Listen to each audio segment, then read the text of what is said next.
محبوب آپ کو ہم نے سارے جہان کے لیے رحمت بنا کر بھیجا۔ واہ کیا جود و کرم ہے شہ بتا تیرا، واہ کیا جود و کرم ہے شہ بتا تیرا، نہیں سنتا ہی نہیں مانگنے والا تیرا۔ تو فرش والے تیری شوکت کا علو کیا جانے، فرش والے تیری شوکت کا علو کیا جانے، اس روا عرش میں ہوتا ہے قرآن محترم۔ آقا کریم صلی اللہ علیہ وسلم کی پیدائش کی خوشی میں الحمدللہ، جسے ہم اور آپ 12 ربیع الاول شریف کے نام سے جانتے اور پہچانتے ہیں، ہم اپنے اپنے گھروں میں جھنڈا لگا کر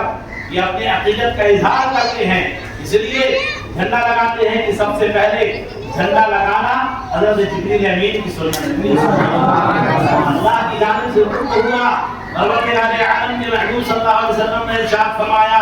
یہ جبریل جاؤ جھنڈا، میرے آقا صلی اللہ علیہ وسلم نے میرے آقا صلی اللہ علیہ وسلم کی پیدائش کی خوشی میں اللہ نے حکم دیا کہ جبریل جاؤ جھنڈا کہیں اور نہیں بلکہ میرے گھر میں خانہ کعبہ میں نصب کر دو۔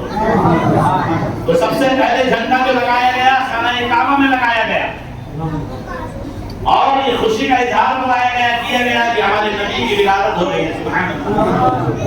آج جھنڈا لگا کر یہ خوشی کا اظہار کرتے ہیں اور دیکھنے والے یہ سمجھ جاتے ہیں یہ کوئی اور کا جو ہے مکان نہیں ہے، یہ کوئی اور کا گھر نہیں ہے، بلکہ جس گھر میں جھنڈا لگا ہے یہ عاشق رسول ہے، رسول پاک سے محبت کرنے والا ہے۔ جس گھر میں جھنڈا لگا ہے، اور یہی تک نہیں ہے بلکہ اللہ کے فرشتے روئے زمین میں جب آتے ہیں اور آسمان پر بھی اللہ کے فرشتے جب آسمان میں سیر کرتے ہیں تو دیکھتے ہیں کہ جن گھروں میں عبادتیں ہو رہی ہیں، جن گھروں میں نمازیں پڑھی جا رہی ہے، جن گھروں میں اللہ کے رسول صلی اللہ علیہ وسلم کی خوشیاں منائی جا رہی ہے، جن گھروں میں جھنڈا لگایا گیا ہے، تو وہ آسمان کے فرشتے یہ دیکھ کر خوش ہوتے ہیں اور اللہ کی بارگاہ میں جا کر عرض کرتے ہیں کہ مولا ہم فلاں زمین پر گئے تھے، روئے زمین پر جانے کے بعد جب ہم آسمان دنیا کی سیر کر رہے تھے تو ان گھروں پر جھنڈا لگا ہوا پایا، اور جا کر وہاں دیکھا تو وہ لوگ تیرے محبوب کا ذکر کر رہے تھے اور تیرا ذکر کر رہے تھے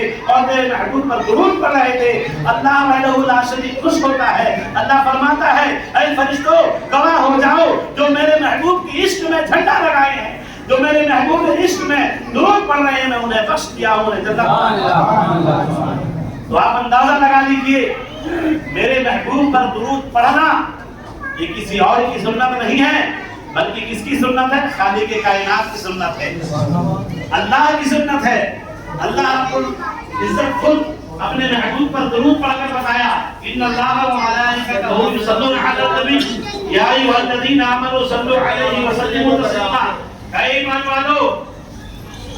میں خود اپنے محبوب پر درود پڑھتا ہوں، اے ایمان والو تم بھی اپنے محبوب پر میرے محبوب پر خوب درود و سلام پڑھا کرو۔ یہ قرآن میں اللہ نے فرمایا ہے، یہ آیت قرآن میں اللہ نے نازل کیا ہے کہ درود پڑھنے کے لیے کیا اللہ کی بارگاہ میں بندوں کی کمی ہے؟ اللہ کی بارگاہ میں کیا فرشتوں کی کمی ہے؟